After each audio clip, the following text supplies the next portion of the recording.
didakwa dengan undang-undang perlindungan anak. Dia boleh udah jenggotan, udah kumisan, tapi kalau belum 18 tahun dia anak.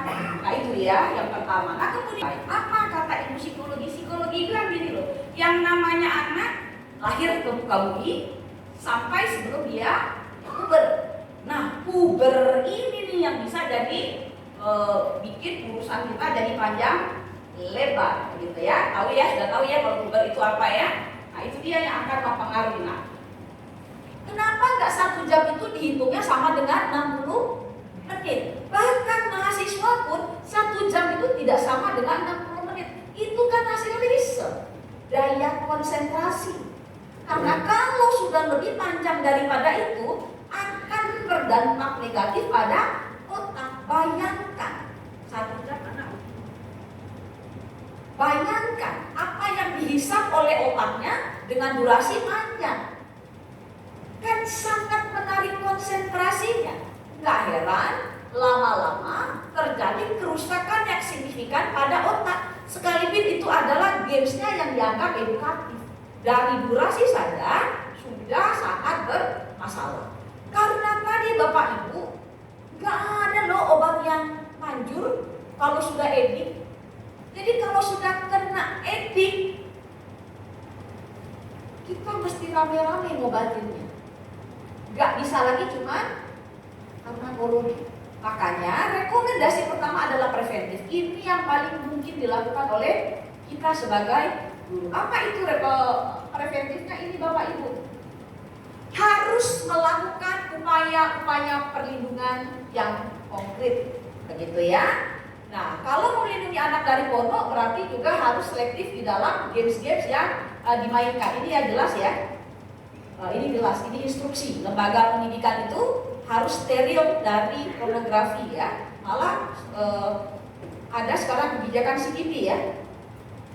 CDP untuk hal itu. Apa yang harus kita lakukan? Sebetulnya begini. Ini sebetulnya harus dimulai dari rumah, bukan dari sekolah sebetulnya. Cuman akhirnya kita suka tidak suka terlibat di dalam pengurusan ini. Upaya preventif harus selalu dimulai dari rumah, bukan dari sekolah. Tapi bukan berarti karena kalimat ini lalu Bapak Ibu nanti rame-rame kembalikan anak-anak kepada orang tuanya kan? Tidak mau ambil ini karena ini semuanya tugas orang tua, nggak bisa. Nah ini kenapa dimulainya dari rumah Bapak Ibu? Karena banyak fakta dan riset menunjukkan anak main game lama-lama tuh karena bosan. Itu satu, bosan. Lalu kenapa? Karena stres. Oleh sebab itu guru-guru kita sebagai guru harus bisa mengukur tingkat stres dan kebosanan pada anak. Nah ini kurikulum Merdeka itu kan salah satu tujuannya seperti itu, supaya kita bisa melakukan assessment yang sangat sederhana untuk mendeteksi tingkat stres dan kebosanan anak seperti apa. Keluarga harus dibangun. Artinya keluarga di sekolah pun harus dibangun. Nah ini jelas sekali ya. Nah, nggak ada yang mudah, simpel, nggak ada yang tanpa argumen tuh nggak ada. Semua ada harga yang harus dibayar. Ada kita di sini kok, guru. Anak-anak nggak pernah dikasih tahu. Jadi kalau dia tidak hormat sama gurunya, penjara juga. Bukan cuma kita yang diancam penjara, dia pun diancam penjara nih, jelas. Nah, anak-anak ini yang perlu kita masuk kepada anak-anak itu. Kemudian Bapak Ibu, perlu kita membuat yang namanya peraturan. Lagi-lagi sebetulnya ini lebih efektif kalau dikerjakan di rumah. Mana yang boleh, mana yang tidak boleh. Saya tidak yakin bahwa di sini handphone boleh dipegang sembarangan, enggak ya? Satu kelas boleh bawa handphone ke kelas. Itu kan berarti sebetulnya mereka nggak banyak main game di sekolah kan? Kita memang punya undang-undang perlindungan anak. Ini yang bikin guru-guru takut kan?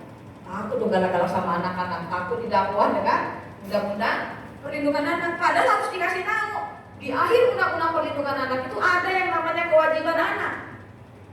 Namanya kewajiban, kalau dia tidak ditaati, maka dia berurusan dengan yang namanya undang-undang sistem peradilan pidana anak.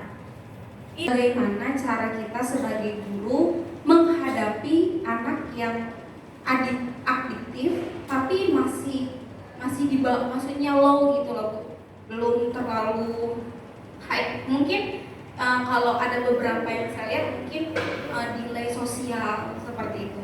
Bagaimana peran guru untuk membimbing serta mengarahkan ke orang tuanya, mungkin itu. Terima kasih Bu. Jawab ya.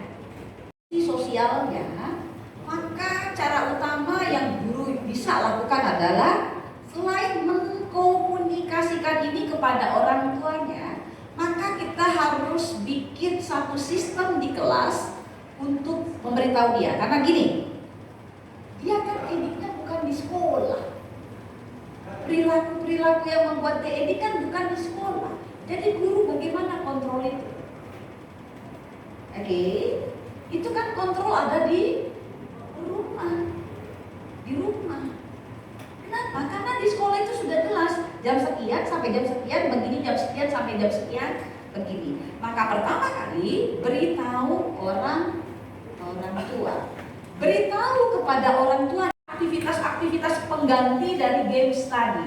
Apa itu aktivitas penggantinya? Adalah aktivitas yang dia bisa berinteraksi langsung dengan alam ataupun dengan orang. Berenang, hiking, camping, itu kan pengganti, gitu ya. Kalau di sekolah ternyata dia nggak mau sosialisasi, maka kita yang membantu dia untuk sosialisasi, masukkan dia ke dalam kelompok-kelompok bermain atau kelompok-kelompok belajar, kelompok-kelompok tugas kelompok, di mana teman-temannya aktif.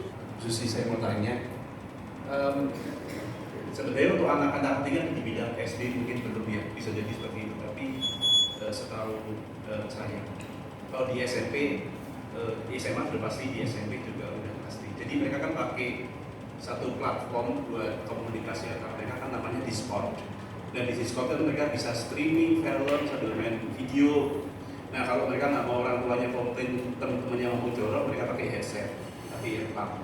Dan di situ mereka juga bisa nonton konten pornografi bareng-bareng. Problem kan orang tua nggak tahu, tapi di bawah permukaan itu terjadi. Dan mereka pakai VPN address luar negeri, pakai incognito atau pakai web searching yang orang tuanya nggak familiar, jadi nggak bisa ngecek. Nah tadi waktu saya dengar ibu pergi ke tempatnya Laras, gitu, mungkin nggak ya usia berapa kita bisa kayak, karena masalah ini kan pasti akan banyak. Kita panen kayak tour lah ke tempat rehab gitu ya, ke rumah sakit jiwa yang buat anak-anak itu. Jadi kan mereka langsung lihat bukti. Ya mungkin kalau sekarang orang tua reaksi, wah takut, tambah takut. Tapi umur berapa? SMP, SMA, oke. Jadi kita biar mulai pikirin dari sekolah bisa ada seperti itu. Baik. Umur berapa kasih seks edukasinya gitu? Kasih lihat contoh itu, nanti kamu kalau itu masuk. Iya. Saya nggak ngajak, saya cuma kasih tahu. Kau sudah cocok, nggak udah cocok, gitu kan? Nggak baru. Jadi masuk dari yang kayak gitu. Jadi itu kita belajar tentang perkembangan kognitif anak. Gak usah takut Pak, gak usah takut. Kalau dia masih TK, playgroup, TK kan ada tuh yang kecil-kecil kasih tahu, wih ada begini tuh ada. Kenapa? Main game terus gini, wih ada loh, mau lihat di YouTube. Ngelihat muka kita aja dia takut kan, kayak begitu kan? Itu efektif, kenapa? Konkret. Berdarah lo mata, saya tidak bohong, cari di YouTube yang matanya berdarah, selesai sekarang kan begitu.